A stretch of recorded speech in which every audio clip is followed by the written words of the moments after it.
თეატრის, კინოს, მუსიკისა და ქორეოგრაფიის მუზეუმში გივი ბერიკაშვილის 80 და კახი კავსაძის 78 წლის იუბილესთან დაკავშირებით კულტურის მოღვაწეები და საზოგადოების წარმომადგენლები შეიკრიბნენ მუზეუმის უკრავთა თაღში. ცნობილი ქართველი მსახიობების ხელის ანაბეჭდები გაიხსნა, მოეწყო ფოტოექსპოზიცია, გამოიფინა ძველი აფიშები. კულტურისა და ძეგლთა დაცვის მინისტრმა მსახიობის დიდოსტატის ორდენები, თბილისის მერიამ კი ფულადი პრემიები გადასცა.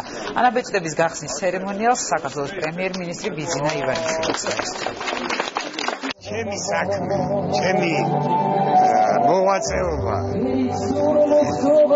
დაფასდა ჩემმა ხალხმა დაში დამიკრა იმ შრომისათვის, რომელიც მე დაუზარებლად გავწიე და აი დაბნეული ვარ, რა უთხრა არ ვიცი, ძალიან მიყვარს ჩემი ქვეყანა, ძალიან მიყვარს ჩემი ხალხი. ამდენ ხალხს პატივის შემოსავლის როგორ გადაუხადო მადლობა. რა ფორმა მოგძებნო ამისათვის, როგორ უთხრა შენი ჭირიმე შენ გენაცვლად. მაგ საერთოდ ყველას მადლობა იმ დამოკიდებულებისათვის, იმ სიტყვისათვის, იმ გამოხატვისათვის, რაც მე და გივის მიმართულებით მივიღე.